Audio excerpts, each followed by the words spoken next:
I'm Matt Rathel. I own and operate a game development company called Graphite Lab in St. Louis, Missouri, in the U.S.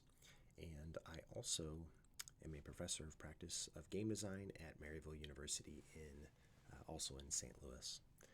I'm making these videos because I answer questions from future students, aspiring game developers, sometimes parents of future students or aspiring game developers all the time.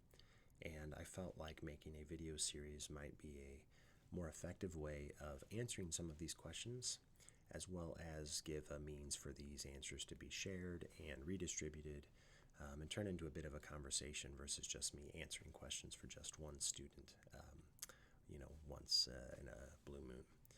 So the questions I'm going to answer in this video, there's actually two that kind of overlap one another. And the first one is, would I choose a different career if I had the opportunity? And do I feel like there are more openings or opportunities for game artists now, or fewer opportunities than when I started? And so I thought I could bundle these two together because they kind of lean on one another. As far as me choosing a different career if I had the opportunity, I guess I could answer this one of two ways. I could address the fact that I started in games as a 3D modeler and then became an art director and then became a director of art and design and then became a vice president of operations and then I became a business owner. So I've kind of changed my career. Even though I've stayed in games, I am not a 3D modeler by trade anymore. I'm not making the 3D models that go into our games. I am now overseeing the entire operations of a business and have responsibilities that are well beyond just games, of everything from collaborating with our accountants on our tax reporting to negotiating lease terms to make sure our facilities are properly leased and contracted. So I've kind of changed my role, even though I've stayed in the industry over time. So I suppose I would have to say that I have chosen a different career in a way. I'm a business owner now, and I'm more of a creative and executive producer than I am a 3D modeler. The second way I could answer this is I also have grown and teach in a game design concentration program at Maryville University, and having a heavy participation in academics is another career change in a way. Now, I use all of these things all to kind of execute on a singular vision.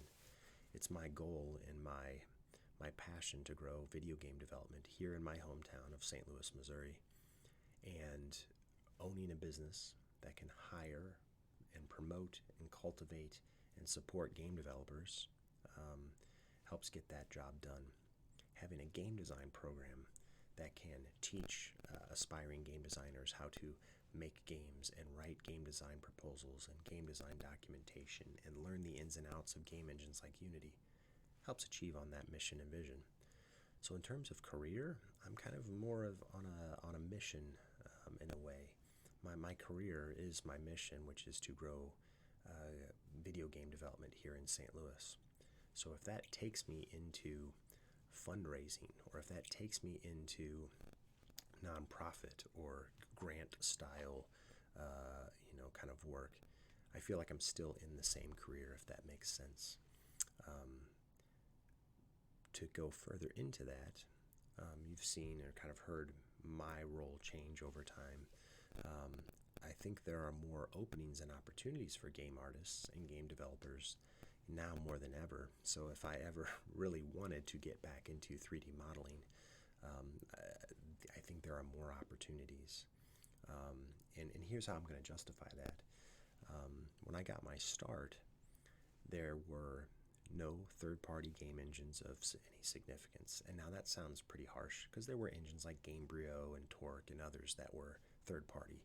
But compare that to present day, where tools like Unity and Unreal and GameMaker are free to download and easy to just jump in and get involved with, of course, with some kind of caveats there, of course. So it's easier than ever to get access to these tools. The amount of platforms have gone from Nintendo, maybe Sega when I started. Microsoft had come out. Now we have the iPhone and Google Play. We have Steam, which has really exploded. from what used to be just a maintenance tool for Valve to now an entire storefront. We have some kind of, we'll call them tertiary vehicles. This is growing platforms like, say, like Netflix for games, and some that have struggled, like Stadia, which for a while was another avenue and venue for gamers to release games. And even though it has kind of closed up, it's those types of opportunities that are continuing to pop up. So, bottom line is there are more games coming out than ever. It's easier than ever to get access to these tools and bring your ideas to life. And as such, there's certainly just more opportunity for game artists now than when I started in 2004. So I'll add one more bit to this. The scope and scale of games continues to increase. So compare a release present day with one from 2004 when I started, and you have bigger games that require more assets, that require more animations, that require more